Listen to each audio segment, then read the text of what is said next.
आप देख रहे हैं ट्रेंडिंग न्यूज भारत। चुनाव से पहले आरजेडी ने दिया बड़ा झटका, साथ ही एनडीए में शामिल हो सकते हैं पशुपति पारस। मामला अभी भी फंसा हुआ है।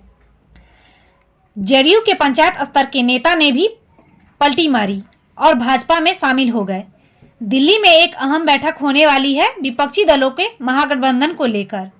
सीट बंटवारे में कांग्रेस को आरजेडी ने 7 लोकसभा सीटों पर चुनाव लड़ने का ऑफर दिया। जीतन मांझी, उपेंद्र कुशवाहा, पशुपति पारस पर आरजेडी का बड़ा बयान सामने आया। मृत्युंजय तिवारी का कहना है, राजनीतियों में संभावनाओं के द्वार खुले रहते हैं, कब क्या होगा कहना मुश्किल है। एनडीए के 40 में से 33 उम्मीदवारों के नाम फाइनल हुए। इसके अलावा पशुपति पारस के अगले कदम का इंतजार। पप्पू यादव की पार्टी कांग्रेस में विलय हुए। उनका कहना है कि उनकी पार्टी सेवा न्याय संघर्ष के लिए जानी जाती है। पप्पू यादव जी 5 बार सांसद रह चुके हैं। बिहार के पूर्णिया जिले से लड़ सकते हैं चुनाव, अभी भी कुछ कहा नहीं जा सकता।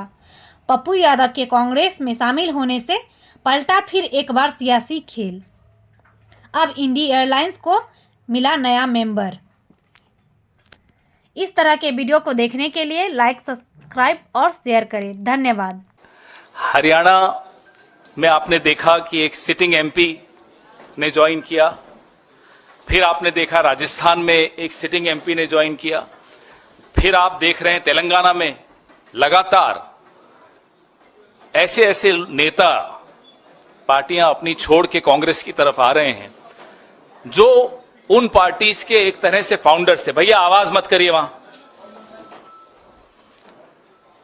आज सुबह आपने देखा कि जो सचेतक थे भारतीय जनता पार्टी के, झारखंड में सचेतक हैं और अब आज उन्होंने कांग्रेस का दामन थामा।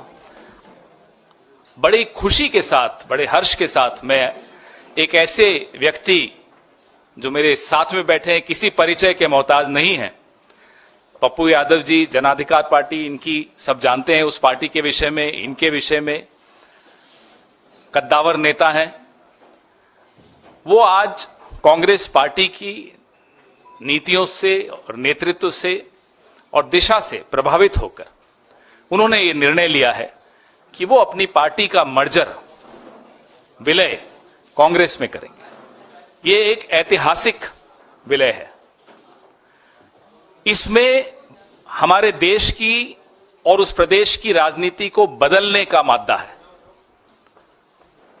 ये प्रेस वार्ता और ये विलय कोई साधारण विलय नहीं है, बहुत ऐतिहासिक है और आप और हम सब किस्मत वाले हैं कि इस ऐतिहासिक क्षण को हम देख रहे हैं। शंकर जी, इस चुनाव में वीआईपी पार्टी को आप कहां देख रहे हैं? देखिए, वीआईपी पार्टी जो हमारी पार्टी है, जिसके सुप्रीमो मुकेश सहनी जी हैं, कहीं ना कहीं इस चुनाव में वो मुझे क्या, जनता को भी नहीं दिख रहे हैं। और कहीं ना कहीं हमारे नेता इस पे विचार विमर्श करें कि आगे की रणनीति क्या होगी और वो कैसे रणनीति को बनाकर इस चुनाव में अपने अस्तित्व को कायम रख सकते हैं, अपनी पार्टी को गरिमा और अस्तित्व को बचाए रख सकते हैं। अभी क्या है कि कहीं ना कहीं हमारे पार्टी के सुप्रीमो ने ये ऐलान किया था कि जो हमारे साथ आरक्षण के मुद्दे पर साथ होगा, हम उसी पार्टी से गठबंधन करेंगे।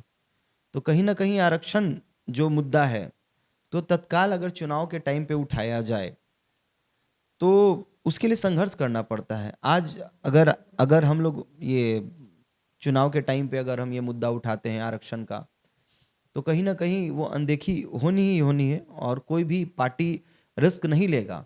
मान के चलिए कि ठीक है, हमारे सुप्रीमो का कहना सही है कि बंगाल में, झारखंड में और भी राज्यों में आरक्षण है, तो बिहार में क्यों नहीं, जबकि हमारी आबादी जो है 14.5% है निषादों की आबादी बिहार में।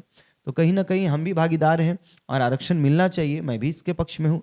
पर कहीं ना कहीं आप पार्टी प्रोटोकॉल से आप देखते हैं तो कोई भी पार्टी ये रिस्क नहीं लेना चाहेगी, क्योंकि आरक्षण के लिए सिर्फ निषाद ही नहीं, और भी कई लोग हैं जो दावेदारी कर सकते हैं। तो चुनाव में कोई भी पार्टी रिस्क नहीं लेगी। इसके लिए हम लोग को लंबा संघर्ष करना पड़ेगा, बैठना पड़ेगा और केंद्र के जो ऊंचे पद पे बैठे हुए जो भी मंत्री हैं, या प्रधानमंत्री हैं, चाहे होम मिनिस्टर हैं, चाहे अमित शाह जी हैं, उनसे गहन चर्चा का विषय है कि आखिर कैसे बिहार में निषादों के लिए आरक्षण लागू किया जाए ताकि उसका लाभ उठा सके, क्योंकि निषाद का भी जो स्थिति है बिहार में बहुत दयनीय स्थिति है। अभी भी निषादों को देखिएगा तो वो अपना रोजी रोटी रोजगार नाव और मछली नदी पर ही डिपेंडेड है। तो कहीं ना कहीं इसके बारे में माननीय मुकेश जी ने सोचा है, ये बहुत अच्छा कदम है। पर अभी जो बात है तत्काल सीटों की, तो मुकेश जी को भी अभी कोई भी सीट ऑफर नहीं हुआ, या यूं कहें कि इन्होंने वो ऑफर स्वीकार नहीं किया। हो सकता है ये अपने शर्तों पे कायम हो और वो शर्त केंद्र नहीं माना हो, जिसके कारण ये असंतुष्ट हैं।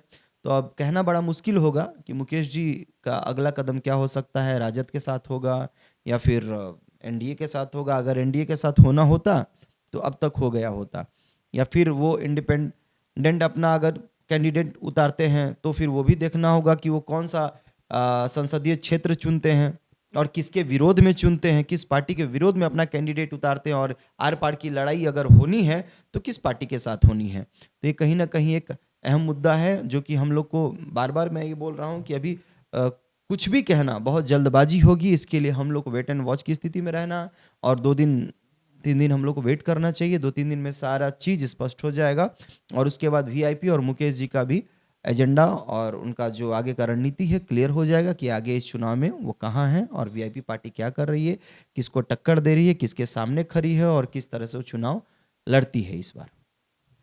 मैं ज़्यादा क्या बोलूँ, मैं बस यही बोलना चाहता हूँ कि कहीं ना कहीं आने वाले चुनाव में यही मुद्दा होना चाहिए, हर सरकार की यही एजेंडा होना चाहिए। और कहीं ना कहीं हमारे जितने भी नेता हैं, मुझे उम्मीद है कि वो कहीं ना कहीं बिहार को बहुत आगे ले जाने में मददगार साबित होंगे। और इसी चंद बातों के साथ मैं पुनः ट्रेंडिंग न्यूज़ भारत को धन्यवाद देता हूं, और काजल जी आपको भी बहुत बहुत धन्यवाद देता हूं, और ट्रेंडिंग न्यूज़ भारत के जितने भी दर्शकगण हैं उनको भी शंकर चौधरी का नमस्कार, सलाम, आदाब और बहुत बहुत धन्यवाद।